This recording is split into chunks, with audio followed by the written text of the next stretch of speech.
여러분들 속담을 보면요, 정말 이렇게 정말 재치가 있고 정말 진리구나 하는 그런 속담들이 많이 있죠. 근데 그 속담이요, 이 나라 저 나라에서 똑같은 말을 할 때 정말 그것은 인간 생활 또 인간 본성에 딱 맞는 그런 속담이다 할 때가 있습니다. 딱 무릎을 칠 때가 있죠. 저는 인간의 본성, 인간의 우리 마음을 잘 드러낸 그 속담 중에 하나로 꼽는 게 이 속담입니다. 화장실 들어갈 때의 마음과 나올 때의 마음이 다르다. 화장실 들어갈 때 막 급하고 막 어떤 면에서 힘들고 할 때 정말 그 마음과 볼일을 다 보고 나올 때의 마음이 다르죠. 영어에도 이런 속담이 있어요. Danger past, God forgotten 이라는 말입니다. 위험이 지나가면 하나님은 잊혀진다는 말씀이죠. 정말 위태한 상황, 절박한 상황에서는 하나님을 찾고 하나님께 도와달라고 하는데 막상 그 상황이 해결되면 하나님을 잊어버리곤 한다는 그런 말씀입니다. 여러분, 이 속담 어떻게 생각하시나요? 중국 사자성어에도 이 말씀이 있습니다. 감탄고토입니다. 달면 삼키고 쓰면 뱉는다는 말씀이죠. 사리의 옳고 그름을 떠나서요, 자기 비위에 자기 입맛에 맞으면 취하고 입맛에 맞지 않으면 버린다는 그런 말씀입니다. 정말 저희가 그렇지 않습니까? 화장실 급하게 갈 때 마음이 다르고 화장실에서 볼일을 다 본 다음에 나오는 때 마음이 정말 다르죠. 좀 느긋해지죠. 여러분들, 히스기야는 정말 탁월한 왕이었어요. 그러나 히스기야에게도 그의 마음이 변화되는 것이 오늘 말씀에 있습니다. 안타까운 말씀이기도 하지만 동시에 히스기야도 우리와 같은 한 인간이구나 하는 생각을 갖게 합니다. 지난주에 히스기야 왕이 정말 위대했다고 말씀드렸죠. 히스기야 왕은 그 기준이 다윗이었어요. 그래서 다윗 왕처럼 하나님 보시기에 합한 왕이었습니다. 히스기야는 하나님을 의뢰했어요. 또한 히스기야는 하나님과 연합했습니다. 그래서 다른 나라들 아수르와 애굽과 연합하지 않고요, 하나님과 연합해서 정말 주변 나라들 아수르의 위협으로부터 예루살렘을 보호한 하나님의 은혜를 체험했던 왕입니다. 그는 대대적인 종교개혁을 합니다. 먼저 성전을 갖다 아주 깨끗이 치우고요, 성전 청결 작업을 마치고요, 없어졌던 유월절을 다시 살립니다. 이스라엘 백성들이요, 다시 예배를 드릴 수 있도록 예루살렘 성전을 깨끗이 하고 제사장들을 다시 세우고 예배를 새롭게 했어요. 절기들을 새롭게 했습니다. 예배를 바로 드리니까 이 이스라엘의 지도자들이요, 각 자기 사는 지역으로 가가지고 예배를 제대로 드리니까 그들이 삶이 변화돼요. 그들이 음란했던 산당들을 다 제거합니다. 우상신들을 다 제거하고요, 그들의 삶에 우상과 제약들을 다 없이 해요. 예배가 그만큼 중요합니다. 히스기야 왕은 성전을 깨끗하게 하고요, 예배를 살렸어요. 여러분들, 예배에 목숨을 거십시오. 여러분들, 예배를 사모해야 합니다. 저희가 생각하기에는 내가 예배를 지킨다, 내가 안식일을 지킨다고 생각하지만 그렇지 않아요. 여러분들, 예배를 지키는 사람, 안식일을 지키는 자를 하나님께서 지켜주십니다. 하나님의 약속이에요. 성소에서 하나님께서 만나주십니다. 성소에서 하나님께서 우리의 죄를 사해 주세요. 성소에서 하나님께서 진리의 말씀으로 인도하십니다. 성소에서 새로운 힘을 주세요.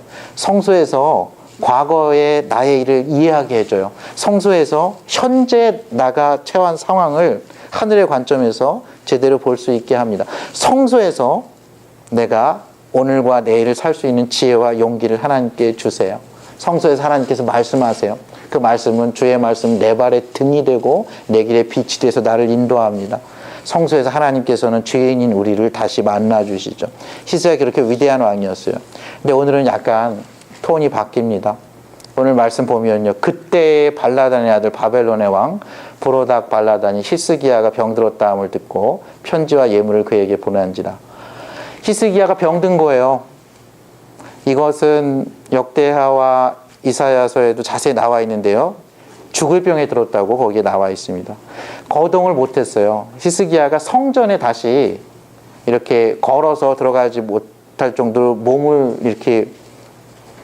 몸을 벽을 향해서 몸을 돌릴 정도만 됐던 것 같아요. 그리고 벽을 향해서 하나님께 정말 간절히 기도합니다. 하나님, 정말 내가 신실하게 다윗 왕을 본받아서 여호와 하나님을 의뢰하면서 지금까지 살아왔던 나의 이 신실함, 나의 믿음을 바라보면서 하나님께 살려달라고 이렇게 기도를 해요. 하나님께서 살려주시죠. 그때 히스기야 나이 39세였습니다. 15년을 더해서 54세까지 이렇게 살고 죽습니다.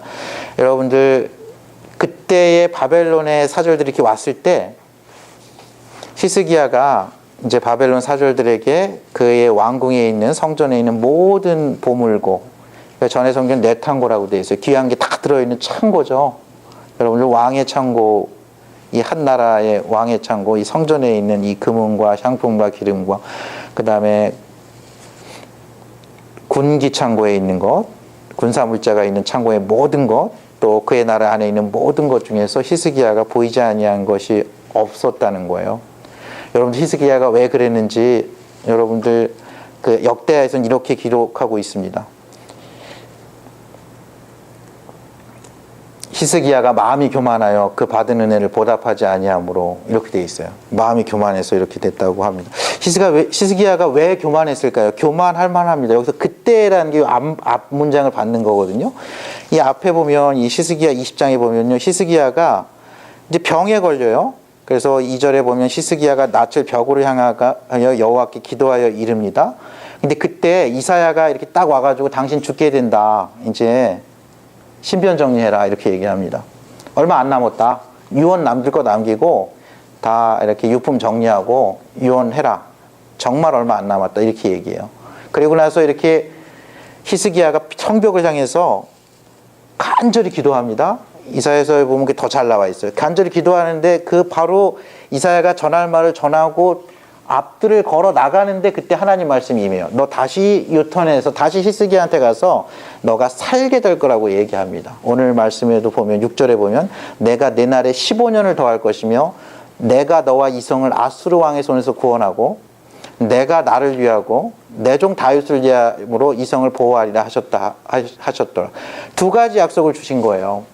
당시 세계 최강대국이었던 아수르 왕의 손에서 너를 구원한다는 말씀, 이 백성을 구원한다는 말씀, 동시에 너가 15년 이 병을 낫고 15년을 더 살겠다는 말씀을 해주신 거예요.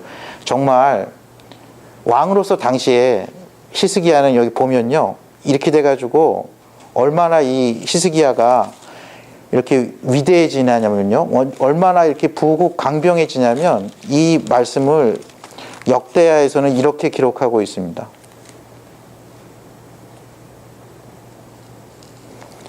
한 번 전투에서요, 아수르가 예루살렘 전체를 포위했어요. 근데 여호와께서 천사 하나를 보내요.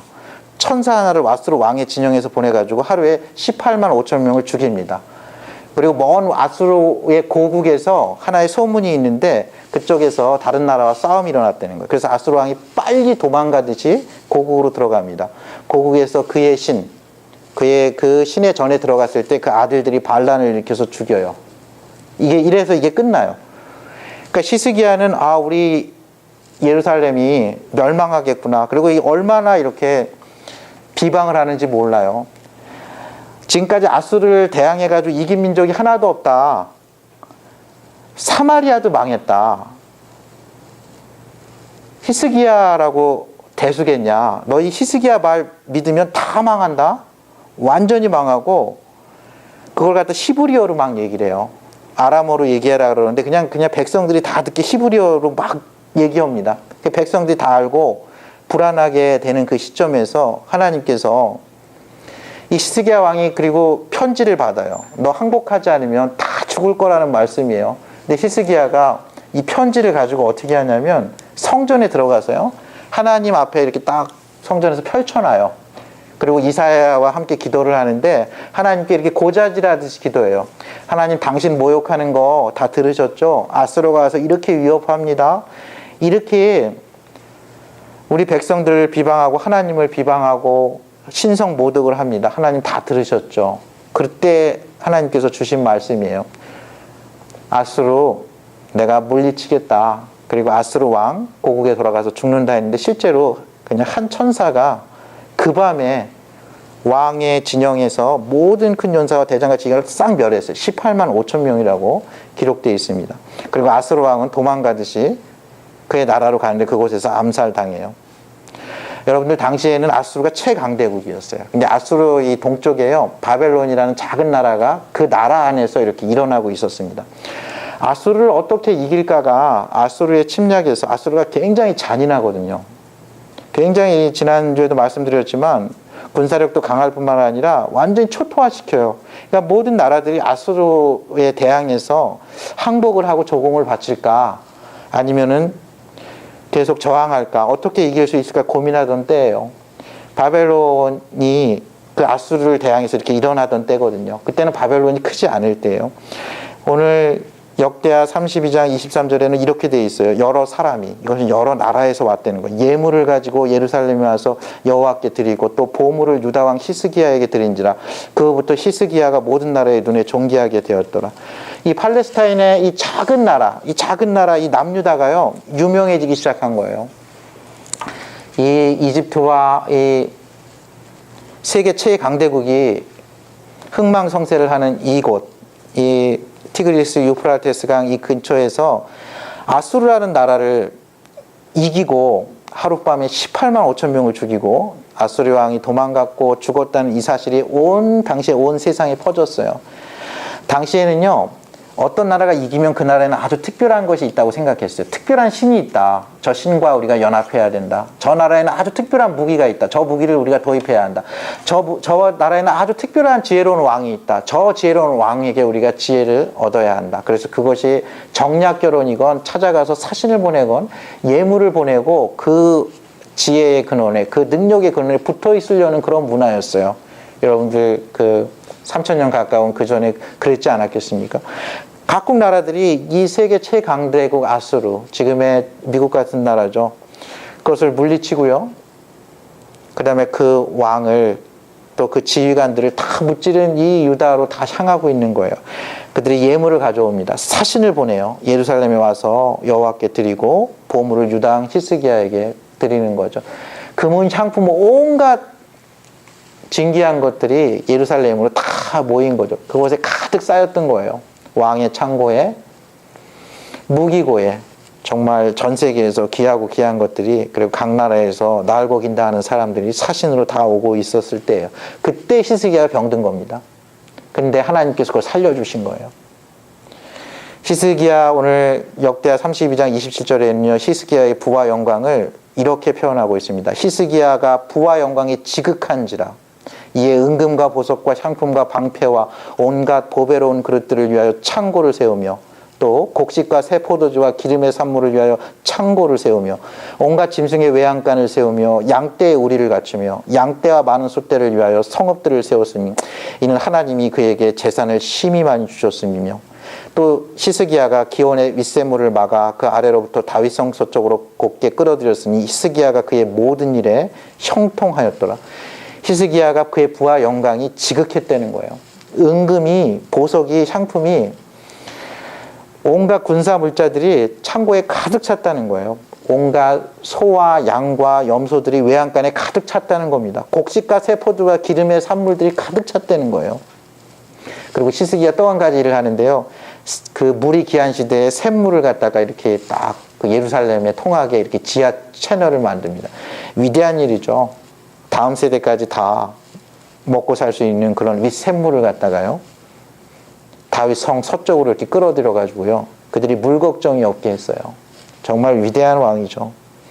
히스기야가 이때 하나님을 찬양한 게 이사야서에 나와 있는데요. 이사야서 38장입니다. 히스기야가 이때 하나님을 이렇게 하나님의 은혜에 대해서 노래한 것이 히스기야 38장에 기록되어 있습니다. 처음엔 이렇게 노래해요. 내가 말하기를 나의 중년에 스월의 문에 들어가고, 스월은 죽음을 상징합니다. 죽음에 들어가고 나의 여생을 빼앗기게 되리라 하였도다. 39살에 죽게 됐다는 거예요. 내가 또 말하기를 내가 다시는 여호와를 배웁지 못하리니 산자의 땅에서 다시는 여호와를 배웁지 못하겠고 내가 세상의 거민 중에서 한 사람도 다시는 보지 못하리라 하였도다. 이렇게 시작이 돼요. 근데 그가 하나님께 나음을 낳고 나서는 이렇게 노래합니다. 주여 사람이 사는 것이 이에 있고 내 심령의 생명도 온전히 거기에 있사오니 원하건대 나를 치료하시며 나를 살려주옵소서 하면서 삽니다. 그리고 하나님께 이렇게 노래했어요. 오직 산자, 곧 산자는 오늘 내가 하는 것과 같이 주께 감사하며 주의 신실을 아버지가 그의 자녀에게 알게 하리이다. 하나님의 신실하심, 하나님의 은혜를요 내가 노래하고 나의 다음 세대, 나의 자녀 세대도 알게 한다는 이런 노래를 했어요. 여호와께서 나를 구원하시리니 우리가 종신토록 여호와의 전에서 수금으로 나의 노래를 노래하리이다. 이렇게 낫게 했어요. 이 낫게 하는 것도 굉장히 여러분들 극적입니다. 이거 아세요? 이사야가 갑자기 너 죽을 거다 유언해라 하고 가더니 갑자기 얼마 안 돼서 몇 초도 안 지나서 다시 와가지고 하나님이 살려주시기로 했어요. 그랬더니 믿질 못하는 거예요. 그랬더니 무화과 반죽을 갖고 와가지고 이렇게 해서 약에 바르면서 너가 나을 거라고 합니다. 그래서 이게 무화과 반죽이 약효가 있는 건지 의술 때문에 낫는 건지 아니면 하나님이 낫게 하는지 내가 이제 증표를 달라 그럴 때 그때 해시계 같은 게 있었어요. 여러분들 이렇게 해가 지면은 이렇게 맑은 날에는 그림자가 지잖아요. 그러면 이렇게 여기도 서쪽으로 해가 지면은 이 동쪽으로 이렇게 그림자가 지지 않습니까? 그러니까 이 그림자가 이렇게 지고 있는데 이렇게 서쪽으로 지고 있는데 이 그림자를 다시 동쪽으로 이렇게 시계를 해를 갖다가 뒤로 돌리는 거죠. 그 징표를 보여줘요. 얼마나 놀랐겠어요. 히스기야 나를 위해서 인류의 시계를 멈추게 하고 다시 1시간을 이렇게 뒤로 당긴 이 하나님의 이 징표, 그리고 약속을 해주기에 15년을 더하고 내가 너와 이 성을, 내가 히스기야 너 그리고 예루살렘 성을 아수르 왕의 손에서 구원하고 내가 나를 위하고 내 종 다윗을 위함으로 이 성을 보호하리라. 너가 사는 날 동안에 너와 이 예루살렘 성이요 아수르 왕의 손에서 보호될 거라는 거예요. 그리고 그 이유를 얘기했어요. 내가 나를 위하고 내 종 다윗을 위하여 이 성을 보호하리라. 히스기야가 열심히 기도해서 그랬다는 게 아니에요. 여러분들 이거를 저희가 적용할 때 보통 이렇게 얘기해요. 사방으로 아무것도 할 거 없을 때 벽을 향해서 하나님만 보고 간절히 기도해라. 죽게 되면 하나님만 보고 간절히 기도해라. 그러면 히스기야처럼 15년 생명이 연장될 수 있다. 마치 우리가 벽을 향하지 않아서 기도가 들어지지 않은 것처럼 간절함이 부족해서 지성이 부족해서 하늘이 감동하지 않은 것처럼 그거 맞지 않습니다. 조금 맞아요. 제가 맞다고 하면 한 10% 맞을 거예요. 저희 열심히 기도해야 돼요. 열렬히 기도해야 돼요. 하나님께서 구원을 주시는 분임을 믿고 기도해야 합니다. 여호와 라파의 하나님께 치료해달라고 기도해야 돼요. 여호와 이레의 하나님께 인도해달라고 기도해야 합니다. 여호와 샬롬의 하나님께 평강을 달라고 기도해야 돼요. 그건 물론이죠. 그러나 여기서 중요한 포인트는요. 내가 나를 위하고 하나님께서는 자신의 이름을 위해서 자신의 백성을 인도하십니다. 내 종 다윗을 위하여 다윗과 하신 약속이 있어요. 내가 너의 위가 끊이지 않고 내 자손에서 영원한 왕위를 세운다 그랬어요. 다윗의 자손 중에서 여자의 후손 중에서 사단을 무찌르고 죄와 사망 권세를 이기시고 영원한 하나님 나라를 세우실 그 다윗의 후손이 날 거라는 그 약속을 위해서 이 성이 완전히 멸망되지 않게 하겠다는 말씀이에요. 하나님의 이름을 위해서요. 하나님의 영광을 위해서요. 이거를 헷갈리시면 안 돼요. 하나님께서 내가 내 날에 15년을 더하고 내가 너와 이 성을 아수르 왕의 손에서 구원하는 이유, 그것은 내가 나를 위하고 내 종 다윗을 위하여 이 성을 보호하리라 하셨다 하라 이겁니다. 하나님께서 자기 이름을 위하여 의의 길로 인도하신다는 거예요. 내가 나를 위하고 내 종 다윗을 위하여. 근데 히스기야가 너무 업돼 있었던 것 같아요. 여러분들 이렇게 부자가 되고 영화를 누리고 정말 작은 나라에서 내 몸 하나 간수하기도 어려워서 지금 벽을 향하고 성전이 저 앞인데 거기도 못 걸어가는 거예요, 여러분들. 이거 어떤 상황인지 아시겠어요? 그래서 약속을 할 때 그렇게 얘기해요. 네가 얼마 있으면 성전에 다시 올라갈 거다. 그게 표징이 될 거라는 거예요. 일단 해시계 내가 좀 돌려놓겠다. 인류의 시간을 뒤로 돌려놓겠다. 그 다음에 너가 며칠 후면은 지금은 꼼짝도 못하는데 두문불출하는데 성전에 올라가서 예배 드릴 거라는 거예요. 그렇게 얘기해요. 실제로 히스기야가 성전에 들어가서 예배를 드립니다. 자기 몸 하나 건사 못하고 누워만 있어요. 걷지도 못하고 있어요. 나라는 풍전등화의 위기 가운데 있습니다. 근데 하나님이 그 나라를 아수르 진영에서 하루 만에 군사 18만 5천 명을 치더니 그 왕을 본국으로 소환하더니 죽었다는 소식이 들리는 거예요. 그 소식을 듣고 세계의 아수르를 제한 모든 나라에서 예물을 보내고 보물을 보내고 금은을 보내고 각 나라의 특산물과 최첨단 무기를 보내면서 동맹을 맺자고 왔을 때 그 히스기야가 어땠을 것 같아요? 아, 하나님은 나를 위하신 하나님이구나 이렇게 생각했을 것 같아요. 하나님은 나의 생명을 연장해 주시는구나. 날 정말 이뻐해 주시는구나. 나를 위해서 18만 5천 명을 하루에 죽이시는구나. 나를 위해서 세상의 모든 열방을 통해서 이 나라를 영화롭게 하는구나. 그렇지 않겠어요? 맞는 얘기죠. 절반만 맞는 얘기죠. 그때 히스기야는요, 이때도 그의 마음을 교만하게 하지 않고 마음을 겸손히 해서 하나님의 은혜가 계속 흐를 수 있게 했어야 됐어요. 하나님의 진리의 말씀 야고보서 베드로전서 5장에 이렇게 있습니다. 하나님께서는 교만한 자를 대적하시고 하나님께서는 교만한 자를 대적하시고 하나님께서는 겸손한 자에게 은혜를 베푸시느니라. 이것은요 그냥 이렇게 선언문이에요. 현재형의 선언문입니다. 이것은 언제나 그렇다는 거예요. 히스기야가 교만할 때 하나님은 대적하십니다. 히스기야가 겸손히 기도할 때 하나님은 히스기야에게 은혜를 베푸세요. 다윗이 교만할 때 아브라함의 자손이라고 뭐가 개런티 되는 게 아니에요. 다윗이 교만할 때 하나님은 다윗을 대적하세요. 다윗이 겸손히 하나님께 기도할 때 하나님은 다윗에게 은혜를 베푸십니다. 저희는 예수 그리스도의 피로 보혈로 하나님의 자녀가 되었습니다. 하나님의 자녀인 저와 여러분이요 교만할 때 하나님은 저희를 대적하세요. 사랑의 표현입니다. 사랑의 매를 드시는 거예요. 그 교만한 마음으로는 천국 문턱을 넘어가기가 어렵습니다. 그 교만한 마음으로는요 하나님의 뜻을 펼치기가 어려워요. 그 교만한 마음으로는 하나님의 은혜에 감사하기도 하나님의 뜻을 펼치기도 너무 어렵기 때문에 하나님은 진노하셔서 치셔서 그 교만한 마음을 낮추십니다. 하나님의 사랑의 또 다른 표현이에요. 하나님은 그렇지만 저와 여러분, 하나님의 자녀된 저와 여러분이 겸손히 기도할 때, 겸손할 때 하나님께서는 은혜 위에 은혜를 베푸세요. 축복 위에 축복을 베푸세요. 하나님께서 히스기야에게 이 많은 부귀 영화를 주시고 많은 권력과 능력과 지혜를 주신 이유, 하나님께 영광 돌려 이스라엘 백성들을 출애굽해서 했던 하나님의 뜻, 너희는 제사장 나라가 될 것이다. 너는 복을 받고 너로 인해서 세상 열방이 축복을 받을 것이라는 그 말씀, 너를 통해서 하나님의 이름이 높여지고 열방 가운데 하나님의 이름이 높여지고 하나님께 많은 열방들이 향하게 될 거라는 그것으로 향한 거예요. 사신들이 왔을 때 히스기야는 그랬어야 됐어요. 사실은 나는 죽을 뻔했다. 그리고 사실 내가 좀 나를 아는데 약간 실제 나보다 좀 부풀려져 있다. 나를 가까이 아는 사람은 그리고 내가 아는데 나는 이 정도에 적합하지 않은 사람이다. 어찌 보면 39세까지 이렇게 잘 먹고 잘 살게 한 건 하나님의 은혜였다. 나는 지금 주어도 여한이 없다. 그렇지만 할 일이 더 있어서 하나님께 기도했는데 하나님 그 기도에 들어주신 거다.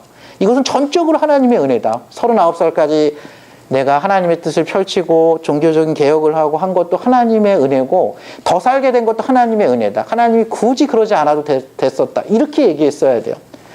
아수르가 우리를 내가 뭐 특별한 지혜가 있고 특별한 군대가 있고 부귀영화가 있고 지혜가 있어서 우리를 보호해 주신 게 아니다. 우리에게는 우리가 부족할 때나 넘칠 때나 우리를 불쌍히 여기시는 사랑의 하나님, 여호와 하나님이 계신데 그분은 그분의 이름을 위하여 그리고 우리 조상 중에 다윗과 하신 그 약속의 말씀 때문에 우리를 지켜주는 거다.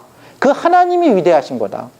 그 하나님의 이름을 의지했기 때문에 그 한밤에 18만 5천 명이 죽은 거지 그것은 나의 어떠함이 아니다. 나의 북이 권세가 아니다. 나의 군사력과 모략이 아니다. 그것은 나의 어떠함이 아니다. 그것은 하나님의 어떠하심이라 하나님께 영광을 돌렸어야 돼요. 하나님께 감사를 돌려서 이 똑똑했던 많은 이방의 사신들이 하나님에 대해서 관심을 기울이고 하나님과 연합할 수 있도록 길을 터주어야 했다는 거예요. 히스기야를 바벨론의 사신들이 편지와 예물을 들고 왔을 때 이 편지는 정말 히스기야를 위로하기도 하고 히스기야의 치유를 기원하기도 하는 그런 편지였을 거예요. 아직 낫는지 몰랐거든요. 근데 왔을 때 히스기야는 이미 나은 거예요. 히스기야가 마음이 정말 높았겠죠. 그리고 이거는 지금 아수르 옆에서 지금 신흥 강대국으로 지금 막 이렇게 떠오르고 있는 바벨론, 그것도 뭐 이름만 들어본 저 먼 데서 왔거든요. 정말 수십 일을 걸어가지고 수많은 예물과 편지와 사절단을 보낸 이것을 보고, 근데 그 땅에서 와서 이적을 물었어요. 이게 어찌 된 거냐 물었을 때 히스기야가 어찌 된 이유, 하나님의 어떠하심을, 하나님의 은혜를 얘기하지 않고요. 그들을 더 놀라게 했어요. 너희들 소문만 들었지 이거 한번 봐라 해가지고 다 보여줬습니다. 다 보여줬어요. 히스기야는 아마 아수르를 대적하기 위해서 바벨론과 좋은 관계를 맺고 싶었을 것 같습니다. 바벨론도 이 유다의 어떠함을 배워서 바벨론도 아수르를 이기고 싶었을 것 같아요. 바벨론은 그럴 수 있죠. 그러나 히스기야는 그러지 않았어야 했었습니다. 겸손은요, 하나님의 은혜가 뿌리를 내리는 토양입니다. 겸손은요, 하나님의 은혜가 싹을 내고 꽃을 피우는 토양이에요. 겸손은 인고의 세월을 걸쳐서요, 열매를 맺는 유일하신 하나님의 토양입니다. 겸손은요, 그 열매가 지금 세대의 양식이 되고 다음 세대의 종자가 될 수 있는 유일한 토양입니다. 겸손한 자에게만 하나님께서 끊임없는 은혜를 흐르게 하십니다. 성숙한 성도들은요, 다 점점 더 겸손해져요. 겸손해지는 이유는요, 우리가 죄인이고 잘못한 게 많기 때문에 하나님이 잘해줘서 내가 겸손해질 수밖에 없지, 이게 아닙니다. 겸손의 본질은요, 나의 잘못이나 나의 죄성이 아니라 하나님의 은혜, 하나님의 어떠하심이에요. 겸손은요, 나가 아니라 하나님께 초점을 맞추는 거예요. 지금 이 하나님께서 너 잘못했다 이렇게 얘기했을 때 이 히스기야가 벌써 이렇게 하나님의 궤도에서 좀 벗어난 걸 알 수 있어요. 오늘 말씀에 보면요, 히스기야가 내가 사는 날에 태평과 진실이 있을진데 어찌 선하지 아니하려 하면서, 내가 살아있는 동안에는 하나님께서 이성을 보호하시고 나를 보호해 주신다 그랬으니까 별 상관이 없는 것처럼 약간 무책임하게 이야기를 합니다. 이것은 훌륭한 신앙 고백이에요. 하나님의 판단은 옳다라는 신앙 고백인 동시에 좀 아쉽습니다. 히스기야는 이 15년 동안 15년 이후에 있을 그 다음 세대를 준비해야 됐어요. 히스기야가 이거보다 3년 후에 아들을 하나 낳았는데 그 아들이 므낫세입니다. 므낫세가 히스기야가 죽고 12살의 왕이 되는데, 이 므낫세가 전무후무한 패역한 왕이 돼요. 이 므낫세 때문에 지금 왔던 이 사절단 바벨론이요, 120년이 지나고 나서 이 유다를 쳐들어와서 이 왕궁에 있는 모든 것들 싹 쓸어갑니다. 쓸만한 사람들 다 이렇게 포로로 끌어가죠. 다니엘도 이때 끌려가서 바벨론의 포로가 되죠. 다음 세대를 생각하지를 못했어요. 여러분들, 위대했던 사도였던 사도 바울이요, 그가 예수님을 만나고 다메섹 도생에서 부활하신 예수님을 만나죠. 이때가 AD 한 35년경인데요. AD 55년경에 고린도전서에 편지를 하나 보냅니다. 그 고린도전서에서 사도 바울은 자기 자신을 하나님 앞에서 이렇게 인식해요. 여기 이제 15장이 부활장이거든요. 부활하신 예수님께서 베드로에게 먼저 보이셨다, 제자들에게 보이셨다, 500 형제들에게 보이셨는데 이제 한 20년 지났잖아요. 어느 정도는 살아있고 죽은 사람도 있다 이렇게 얘기하면서 그 다음에 그의 동생인 예수님의 친동생 야고보에게 보이셨고 그의 모든 사도에게 보이시고 맨 나중에 만삭되지 못하여 난 자 같은 칠삭둥이 같은 내게도 보이셨다 하면서 나는 사도 중에 가장 작은 자라. 원래는 내가 하나님의 교회를 박해하였으므로 사도라 칭함받기를 감당치 못할 자다. 그러나 나의 나된 것은 하나님의 은혜로 된 것이니 내게 주신 그의 은혜가 헛되지 아니하여 내가 모든 사도보다 더 많이 수고하였으나 내가 한 것이 아니요 오직 나와 함께 하신 하나님의 은혜로라. 사도 바울이요 자신의 모든 수고 자신의 모든 일들이 하나님의 은혜라고 하나님께 영광을 돌리고 있어요. 내가 모든 사도보다 더 많이 수고하였으나 내가 한 것이 아니요 오직 나와 함께 하신 하나님의 은혜로라. 나의 나된 것이 나의 성품이 내가 가지고 있는 부귀 영화가 나의 능력이 하나님께서 나에게 허락하신 그 생명이 다 하나님의 은혜라는 거예요. 결국 사도 바울은 로마 감옥에 갇히죠. 로마 감옥에서 옥중서신 중에서 하나를 쓰는데요. 그는 에베소서 3장에서는 자기 자신을 이렇게 인식하고 있어요. 내게 주신 하나님의 은혜의 선물을 따라 내가 일꾼이 되었노라. 이게 감옥에서 쓰는 편지입니다. 내가 하나님의 은혜의 선물로 하나님의 일꾼이 되었다. 모든 성도 중에 지극히 작은 자보다 더 작은 나.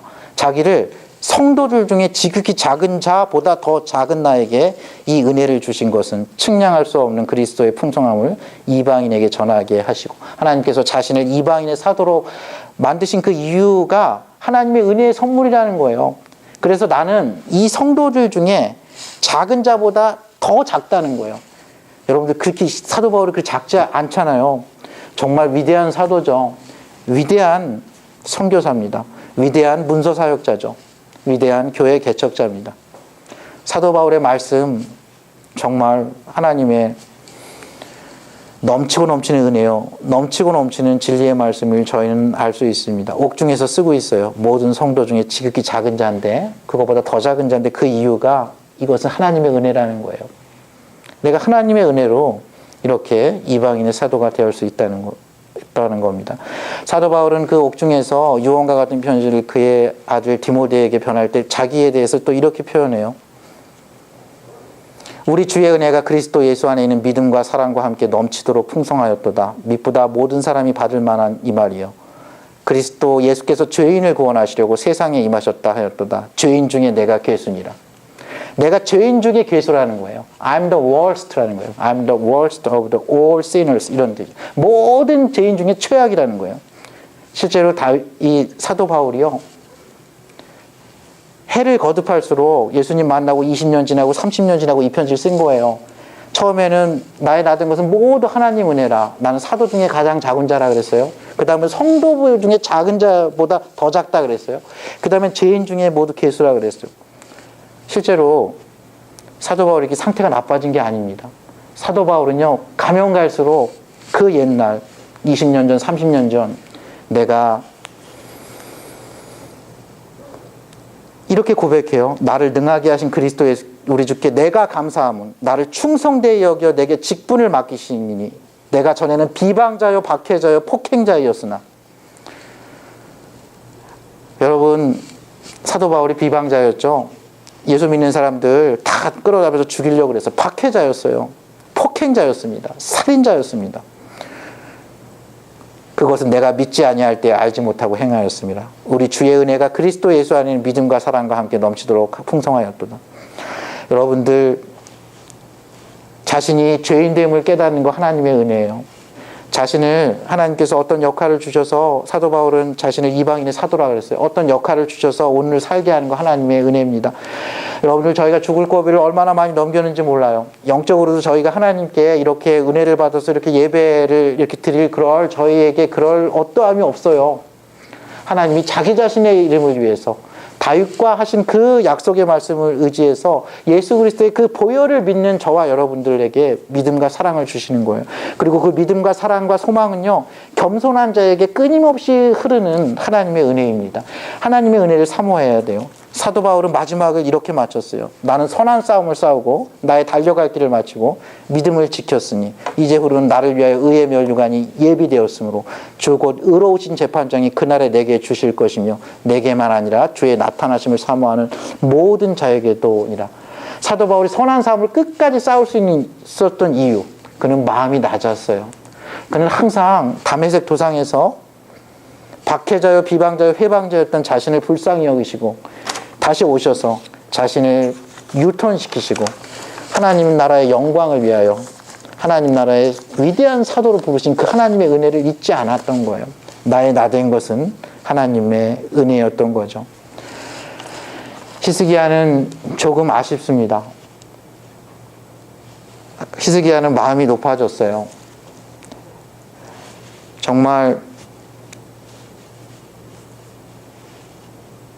위기의 순간에, 위험의 순간에 하나님을 찾은 위대한 왕이었지만 그가 정말 부족한 것이 없을 때, 많은 사람에게 영광을 받을 때 그는 자신의 것을 이렇게 내세웠죠. 자랑을 했던 겁니다. 이 자랑이라는 표현은 없지만 이렇게 드러내고 싶었던 거죠. 자신의 이름도 이렇게 좀 내고 싶었던 거예요. 자신이 갖고 있었던 자신의 명예도 이렇게 높이고 싶었던 거죠. 예루살렘에 이렇게 우리가 작지만 아주 많은 것을 갖고 있음을 보여주고 싶었던 거죠. 저희 안에 그런 마음이 있음을 겸손히 인정해야 합니다.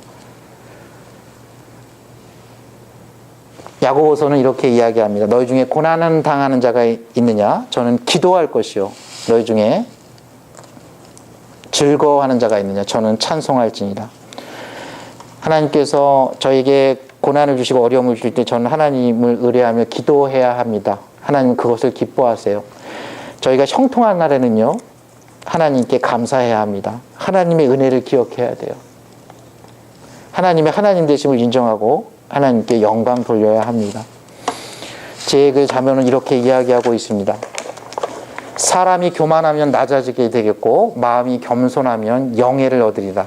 사람의 마음의 교만은 멸망의 선봉이요 겸손은 존귀의 앞잡이니라.